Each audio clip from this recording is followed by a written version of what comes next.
Hello, magandang araw. Salamat sa Panginoon at binigyan na naman tayo ng magandang araw. Bihira lang magpakita ang araw dito sa amin, kaya sobrang lamig. Salamat din sa buhay at latagit sa lakas na patuloy natin nagagamit sa pang-araw-araw nating mga ginagawa sa ating mga pagganap buhay.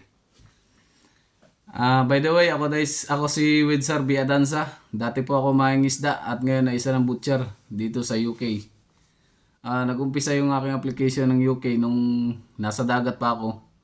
Pagtabi ko tumawag yung pinsan ko na nandito na sa UK. Sabi niya mag-training daw ako ng butcher kasi papunta na siya ng UK. So, ang ginawa ko pagdating ko, kumuha agad ako ng ticket para makapunta ako ng Mindanao kasi sa Mindanao yung mga training center na marami. Sa madaling salita, bago ako pumunta ng Mindanao, nagpa-line up na kami dun sa slaughterhouse sa Panabo. Sa kasamang palad, hindi kami natanggap kasi sa dami na naka-line up doon. So, ang ginawa namin nung kasama ko, pagdating ko sa Mindanao, ang ginawa namin, nag-review kami ng IELTS. Ang kinuha nga pala namin IELTS is UKBI. Meron kasing yung regular IELTS na ginagamit sa Australia, Canada, at saka sa US. Pero yung ginamit ko exclusive sa UK, UKBI siya. So nag-start yung review ko doon. Nag-review siguro ako ng nasa 2 buwan sa review center. Bumayad ako ng 5,000 sa review center na yun. Tapos nag-review ako sa review center. Nag-review din ako pagdating ko ng bahay. Nagre-review pa ako sa YouTube. Ganun ang ginawa ko kasi ang IELTS para sa akin ay napakahirap kasi ito ay hindi natin lingwahe bagamat ito ay second language sa ating mga Pilipino, which is yung English. So, nahihirapan ako sa ganun kaya todo ang pagre-review ko. Kasi ang IELTS is babayaran natin ng 13,000, kulong-kulong 13,000 ang babayaran. So, sa madaling salita, nag-review ako ng mga 2 buwan. Tapos, pagkatapos nun, nag-exam ako. Ako po ay walang alam sa computer that time. Pero, computer-based yung kinuha ko. Computer-based yung aking kinuha kasi sa tingin ko, mas madali yung computer kaysa sa paper-based. So, sa madaling salita, sa awa ng Diyos mga kaibigan, nakapasagad tayo sa IELTS ng isang take lang. Pagkatapos ko makapasa ng IELTS, nag-start na ako mag-apply. Nung nag-apply ako online, nandun ako sa Jensan. Tumakbo ng mga halos 1 buwan, walang nagre-reply sa akin sa dami ng pinagpapasahan ko. Umabot na sa point na gusto ko nang mag-apply na lang sa Middle East kasi sa Middle East marami ding mga butcher doon. Tapos yung ginawa nila pagkatapos nila nag-Middle East, nag-cross country sila sa Australia or Canada. Canada kasi talaga yung target ko kasi andun yung aking anak sa mga nakakalam. At pagkatapos nun, naisip ko bumalik ako sa Maynila kasi doon naman ako lumaki talaga sa Quezon Province. Upang doon na naman ako mag-apply, mag-walk-in. May nakapagsabi sa akin na meron daw slaughterhouse sa Manila, which is baka yung kinakatay nila doon. Sa aking part, pabor na pabor yun kasi hindi pa ako kumakain ng baboy, hindi rin ako mahawak ng karning baboy. Kaya napataon naman na may ganong slaughterhouse pala sa Bulacan, which is ang location nila is nasa Marilao, Bulacan. Ang pangalan ay yung RH Livestock Corporation o yung training center nila is yung IVTSI. So madaling salita, nagpabook ako para makasali sa second batch. At nung makasali ako sa second batch,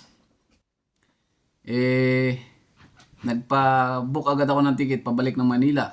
Ang nakaganda sa IVTSI, mga kaibigan, kasi yung IVTSI is kung taga malayong lugar ka or taga Mindanao katulad namin, kami ay parang 25 katao yata sa isang batch.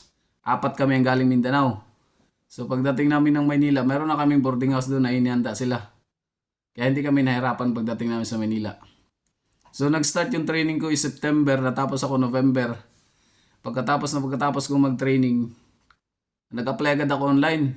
Tapos may na-receive ako na mga notification sa cellphone na nagha-hiring yung isang agency dyan sa may Calao. So pinuntahan ko, nag-walk-in ako. Literal talaga na naglakad ako mga kaibigan kasi probinsyano po ako, hindi ko po kabisado Manila. So pagdating ko doon, sa kasamang palad, hindi talaga siguro para sa akin yung Canada na yun kasi sa Ontario, Canada yung location. Ang pina-exam kasi sa akin, hindi ko alam. Wala akong kaalam-alam kasi yung pina-exam nila sa akin is part ng baboy. Wala pa akong alam doon. Kaya sa 10 question, dapat 8 ang tama mo. Hindi ako pumasa. Ibig sabihin, 7 lang pababa yung naging tama ko. So, sumidali salita, umuwi ako sa amin. Nag-apply na naman ako online. Meron na naman Canada. 2. Tinawagan ako parehas noon sa Canada. Ang problema na naman, hindi na naman ako natanggap. Na-reject na naman ako ng pangatlong beses. Gawa ng hinanapan nila ako ng SSS contribution. Which is kailangan yung SSS contribution mo is related or nagko-contribute ka. Kukontribute ka as a butcher. Pero yung aking SSS kasi hindi yun bilang butcher. Yun yung mga previous na naging trabaho ko noon. So ang ginawa ko, hindi ako pinanghinaan ng loob mga kaibigan. Ang ginawa ko, nag-apply pa rin ako sa online hanggang sa nag-message sa akin yung kakilala ko dito sa UK. Binigay niya ako ng email sa agency na pwede kong applyan. Then sabi niya mag-send lang daw ako ng resume at saka working video. So ang ginawa ko, sinabit ko na lahat ng documents na hawak ko. Galing sa IELTS, working video ko sa deboning sa Mindanao. Tapos yung COT ko na galing dyan sa RSRH or sa IVTSI. And then yung passport. Tapos yung iba ko pa yung mga documents na hawak ko. Pinasa ko lahat sa kanila. Siguro mga December yun or January. Tapos pagka February, sawa ng Diyos, nakatanggap agad ako ng offer letter galing sa kanila. So nakasulat doon sa offer letter na kailangan ko daw pre-medical. So agad-agad nagpa-pre-med ako pagka kinabukasan. At pagkatapos noon, naging okay naman. Yung sa x-ray ko, okay naman. Ano pa isa? AIDS ba yun? HIV. Ayun. Nakapasar naman ako. Pagkatapos ang sabi nila, pumunta ako ng Manila. Binigyan nila ako ng address na magpapa-TB test. Pagkatapos noon, nagpa-TB test ako sa Manila. Ang kinakatakot ko, baka sumabit ako sa TB test nila. Pag sumabit ka sa TB test, panibagong problema na naman. Kasi pag sumabit ka doon, mag-i-sputum ka. Yung luluwa ka na 3 beses isang araw, 3 magkakasunod na araw, pupunta ka sa clinic para lumuwa. I-check nila. Tapos tatagal yun ng halos, parang 3 buwan yata tatagal yun. Tapos, ang masama pa dun, may babayarin ka na 18,000. Yung medical na unang binigay nila is 3,600. So, dapat hindi ka sumabit dun kasi pag sumabit ka, makakabayad ka ng panibagong 18,000. So, sa awa ng Diyos naman ay hindi tayo sumabit dun mga kaibigan. Nakapasa kagad tayo dun. Madali lang yung TB test. Halos wala pa isang oras. Nakalabas na ako dun sa clinic nila. Pagkatapos nun, nag-apply uli ako. Pagkatapos yun na nga, naka-receive na nga ako ng offer letter na mula dun sa agency na yun. Pagkatapos nun, February ako nakatanggap ng offer letter. Tapos mga ilang linggo, naka-receive na ako ng allocation kung saan ako ma-assign, kung saan bansa. So dito sa UK ako na-assign sa Perth. Ang hindi ko lang alam kung saan banda yung Perth nung time na yun.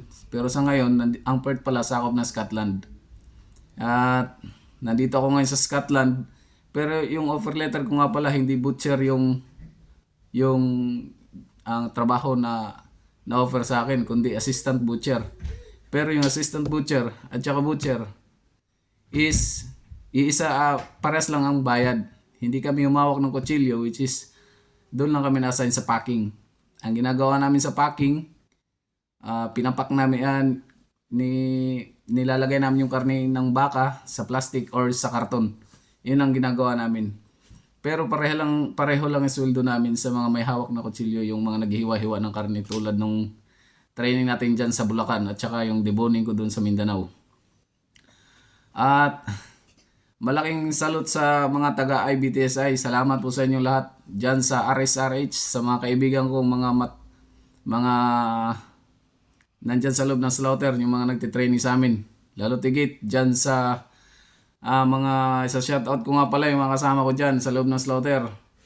yung mga Dumagan Brothers dyan, si Sir Lionel, si Kuya Lionel, si Marlon, si ah, Ezra, o si Nelson, si Moy Moy, si Mauro, lalo tigit sa taga-opisina, si Mamana. Salamat po. Si Sir Mel, salamat Sir Mel. At lalo tigit ikaw, Sir Pem. Salamat sa iyo, Sir Pem, sa walang sawa mong pag-alalay sa bawat isa sa amin at training dyan sa loob ng slaughter nyo.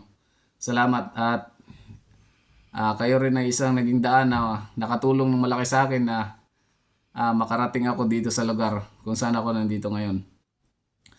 Kaya maraming salamat sa inyo. Big salute po sa inyo lahat. Lalo tigit sa IBTSI at sa lahat ng bumubuo ng RSRH Livestock Corporation. Thank you!